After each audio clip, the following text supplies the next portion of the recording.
Bom, estamos aqui então hoje com o André Trigueiro, jornalista, palestrante, escritor.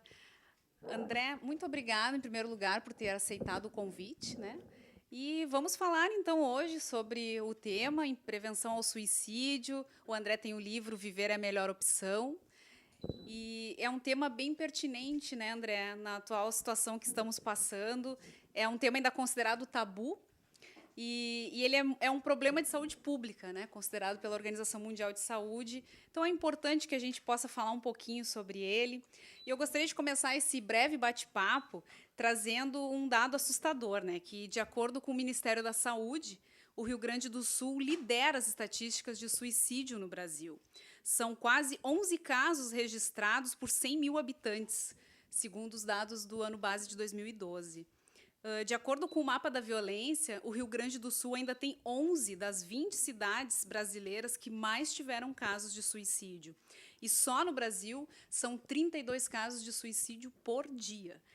Então, eu queria a tua opinião, né, do que a gente pode dizer em relação a esse ranking liderado pelo Rio Grande do Sul.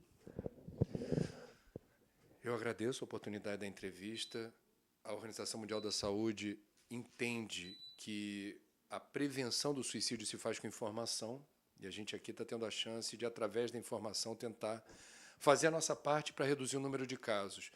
Em relação ao Rio Grande do Sul, nós temos mais perguntas que respostas, porque há poucos estudos que se aprofundam na tentativa de entender por que o Estado tem essa singularidade, esses números que você citou. O que se sabe? O que a gente pode aferir como certo? Existe uma intercorrência entre a indústria tabageira, ou tabagista, como queiram, o uso intensivo de agrotóxicos, a manipulação equivocada do veneno, que libera uma substância volátil, que, uma vez inalada por agricultores que não conseguem seguir os protocolos de segurança recomendados, ou que são vítimas de um sistema que abre espaço para o setor químico derramar e despejar no mercado produtos que, por vezes, sequer são licenciados pela Agência Nacional de Vigilância Sanitária, tamanha a sua toxicidade, manipulam equivocadamente e, rapidamente, sofrem uma perturbação no sistema nervoso que pode resultar em depressão profunda e, no intervalo de alguns dias ou semanas, casos de suicídio. Então, isso existe. Uma outra possibilidade, essa ainda demanda mais estudos, são as famílias de imigrantes ou descendentes de imigrantes vindos de lugares do mundo onde a cultura é muito rígida, onde existe uma certa, eu diria, dificuldade de você transitar num território que não é nem do preto nem do branco, é do cinza. É um caminho do meio, é uma maneira de você enfrentar certas situações com mais flexibilidade. Então, em alguns lugares do mundo, há pesquisas mostrando que essas culturas dificultam a gestão de problemas. Ou situações onde, num primeiro momento, você não percebe uma solução, precipitadamente você repensa o sentido de viver. Também pode estar por trás um sistema de rastreamento de dados muito eficiente. Há que se checar se o Estado do Rio Grande do Sul também possui, eu diria, uma contabilidade, uma produção estatística bem calibrada, que resulta num número de casos que talvez, é uma hipótese, não seja necessariamente maior ou tão maior do que outras regiões do país, onde a apuração dos dados possa ser deficitária. Para todos os efeitos, o Rio Grande do Sul também aponta caminhos interessantes para enfrentar o problema. Um deles, nessa área da indústria tabageira ou tabagista, grupos multidisciplinares que reúnem voluntários do CVV, Polícia, Defesa Civil, bombeiros e agrônomos da Emater, entre outros segmentos, que, de forma muito consistente e articulada, conseguem trabalhar juntos. Em que sentido? Por exemplo, um agrônomo da Emater percebe, numa visita regular, numa determinada propriedade rural, que alguém está acamado por razões desconhecidas e, eventualmente, ele já tem instrução, possa ser depressão, ele reporta essa informação, ele não é profissional de saúde, mas ele tem a informação básica de que é preciso checar esse diagnóstico e dar o tratamento efetivo. Isso está acontecendo no Rio Grande do Sul e isso é bom. O Rio Grande do Sul também é o primeiro lugar do país onde o Centro de Valorização da Vida, uma ONG, que existe desde 1962 no Brasil e que presta gratuitamente um serviço de apoio emocional e prevenção do suicídio, obteve do Ministério da Saúde e da Anatel o direito de usar 3 dígitos para chamadas gratuitas para a instituição. O CVV nacionalmente responde pelo telefone 141. No Rio Grande do Sul já é possível obter esse tipo de assistência pelo telefone 188. Então, temos aqui um bom material de trabalho. Excelente. E qual o jeito certo de se falar sobre esse assunto, né? A pessoa que ela pensa no autoextermínio, ela costuma dar pistas ou não? Ela geralmente não avisa. Bom, a presunção, a recomendação de quem estuda o problema do suicídio é o de que devemos estar muito atentos aos sinais. A pessoa pode... Não temos a informação se a maioria das pessoas dá ou não pistas, informações de que possa cometer suicídio. Agora, a presunção é de que, na maioria dos casos, ela não informa isso claramente, mas ela pode oferecer pistas. Por exemplo, ela fica mais encapsulada, isolada, não interage, não quer conversar sobre como foi o dia, não parece minimamente disposta, animada, empolgada com nenhum projeto em particular. Ela vai tocando a vida, vai empurrando as coisas com a barriga, e isso pode ser, não é uma característica determinista, mas esses comportamentos podem estar associados a uma ideia de que a vida não vale a pena, de que não há motivo para continuar vivo, eu não tenho interesses, eu não tenho vontade de realizar coisas, e subliminarmente vai se acalentando a ideia de que é preciso dar uma solução, porque essa experiência é muito dolorosa. Quer dizer, é uma dor invisível, uma dor silenciosa, e é uma dor que humilha, faz com que muitas pessoas se sintam inferiores, se sintam fragilizadas, se sintam culpadas, porque elas não percebem de imediato a razão pela qual aquilo acontece. E elas têm vergonha, muitas das vezes, de compartilhar essa sensação. E isso torna esse problema, portanto, complexo, porque vai demandar de nós atenção. E boa parte dos pais ou responsáveis não prestam tanta atenção quanto deveriam a seus filhos. Boa parte dos cônjuges também não percebe como a mulher ou o marido estão diante da vida, da rotina, da profissão, dos desafios da existência. A falta de tempo para perceber o outro, interagir com o outro, é um problema da atualidade. E quem está num momento de desacordo com a existência não é percebido e fica um pouco solitário nesse processo. A razão da gente estar falando sobre prevenção do suicídio é também aguçar os sentidos das pessoas para perceber no outro, seja da sua família, do seu círculo de amizades ou um estranho, um comportamento que possa ser de risco, né? Majoritariamente, quem comete suicídio são homens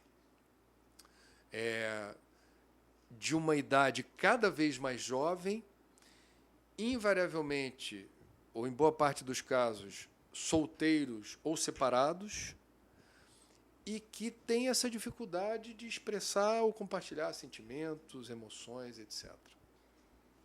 Muito bom, André. Então, para encerrar aqui, pegando um gancho que você já falou do CVV, eu queria trazer um caso aqui. Nós temos um apresentador do programa Pijama Show na Rádio Atlântida e agora na Rádio Farroupilha, em Porto Alegre, que é o Everton Cunha, e é conhecido aqui como Mr. P.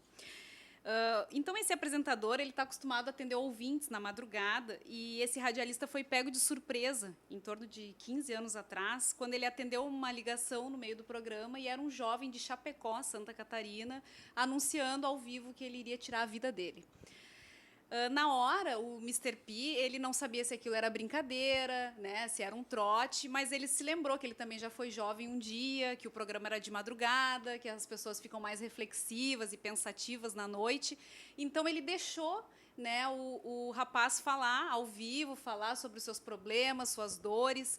E enquanto o menino ele propunha um fim à vida dele, o radialista fez o contrário. Então ele começou a propor um recomeço. E aí ele tocou em homenagem à música do Raul Seixas, Tente Outra Vez. E após isso, o próprio radialista pediu que ele todos os dias ligasse para a rádio e entrasse em contato com ele, pessoalmente.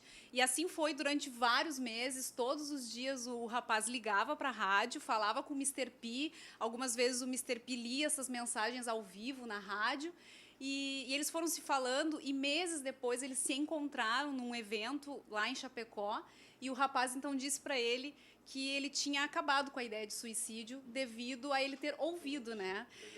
Então, para nós, esse caso é um caso verídico que aconteceu aqui, que a mídia toda ficou sabendo, e nos mostra assim que, de um lado, tinha alguém que só precisava falar, e, do outro lado, alguém que estava apenas disposto a ouvir, né? E aí eu ia pegar o gancho aí do CVV, que é tão importante, né? Lembrando novamente que no Rio Grande do Sul atende pelo 188, totalmente gratuito, inclusive de ligações de celulares, feitas a partir de celular. E eu queria, para complementar, que tu falasse mais um pouquinho disso e encerrar, então, dando uma mensagem aí para que as pessoas possam se conscientizar de que o autoextermínio não é a solução para suas dores e para os seus problemas, né? Bom, em relação ao CVV, é a primeira organização não governamental do Brasil com esse perfil de apoio emocional e prevenção do suicídio 24 horas por dia. Eles recebem sem nenhuma grande inserção na mídia, sem nenhuma grande propaganda ou publicidade, aproximadamente 800 mil ligações por ano. É um exército de mais de 2 mil voluntários que se cotizam para manter os postos. É um trabalho muito bonito, eu diria quase heróico. Se preparam para isso. Para ser voluntário do CVV, basta ter 18 anos ou mais e reservar 4 horas e meia por semana para realizar esse serviço, que é de extrema utilidade, não sou eu quem diz. Quando o Ministério da Saúde considera o trabalho do CVV um serviço de utilidade pública e quando recomenda à Anatel que autorize o CVV a usar 3 dígitos, como fazem bombeiros, polícia, defesa civil, as próprias autoridades reconhecem no CVV esse perfil. Eles têm uma expertise, eles construíram um conhecimento de mais de 50 anos ouvindo pessoas que eles não conhecem e que ligam a qualquer hora do dia ou da noite porque passam por alguma situação aflitiva, uma experiência de solidão, um desespero, uma angústia existencial. E isso, como o caso citado por você, Programa na Madrugada, a experiência do CVV revela que muitas das vezes a gente não consegue ver luz no fim do túnel pelo simples fato de que a gente não teve o privilégio de encontrar um interlocutor, uma pessoa, que se preste a ouvir a gente pelo tempo que a gente precisa, guardando o sigilo, sem emitir juízo de valor sobre a sua experiência e sem dar dicas, conselhos, respostas prontas, no sentido de tentar ajudar. A melhor forma que o CVV tem para ajudar uma pessoa é acolher com muita generosidade e respeito essa ligação, deixar que a pessoa se manifeste, desabafe, interagir com essa pessoa. E, por incrível que pareça, parece algo muito simples, muito, eu diria, fácil, mas é algo que dá resultado, é efetivo. E é tão bonito nos plantões de fim de semana, especialmente nos momentos assim de virada de ano, festa de Réveillon ou a cerimônia do Natal, à meia-noite do dia 24 de dezembro e à meia-noite do dia 31, a quantidade enorme de pessoas que ligam para os postos do CVV, e não é para pedir ajuda, é para agradecer.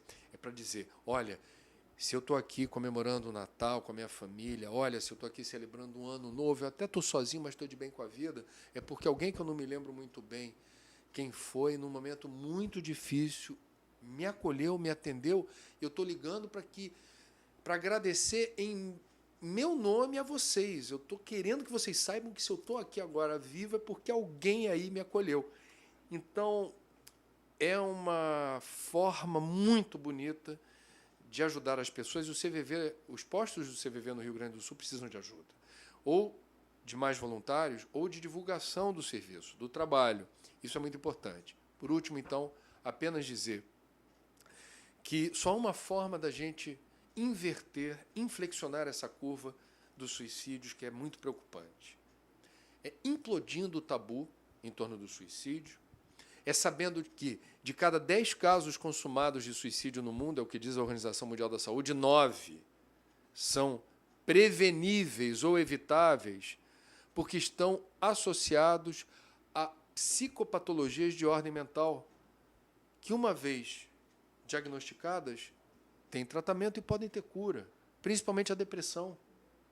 Então, é uma informação que as pessoas precisam ter e mudar um pouco o paradigma de que basta que uma pessoa pense em se matar para isso acontecer mais cedo ou mais tarde. Falso. Se a gente consegue ter a iniciativa de apoiar, de ajudar, de tentar rastrear, procurar a pessoa e dizer: eu estou vendo você tão calada, tão ensimesmada, eu não vejo mais você sorrir, você não conversa mais com a gente, o que está acontecendo? Vamos bater um papo? O que pode surgir dali é a oportunidade dessa pessoa que está calada, está ensimesmada, ter o direito de experimentar coisas maravilhosas, coisas que ela só terá o privilégio, a dádiva de viver, porque ela se permitiu uma nova chance. Tudo passa. A dificuldade da pessoa portadora de depressão é achar que um dia ela consegue perceber o mundo, sentir o mundo de outro jeito. Ela não acredita nisso. E, por incrível que pareça, depressão tem tratamento. Em alguns casos tem cura. E a gente precisa mobilizar esforços para chegar nessas pessoas, interceder em favor delas e promover o encontro da fome com a vontade de comer. Quem se mata não quer morrer.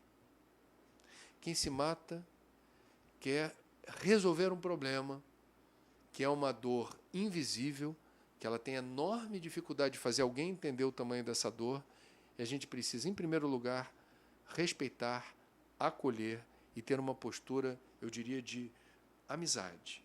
Não adianta vir com o dedo em riste recriminando quem está sofrendo, não costuma funcionar bem. Então vamos dar essa demonstração assim, de amizade, de acolhimento e de afeto, porque isso salva vidas. André, muito obrigada pelo teu tempo, que eu sei que é corrido. O Rio Grande do Sul agradece a tua presença aqui. E sucesso sempre, né? Muito obrigada. Obrigado.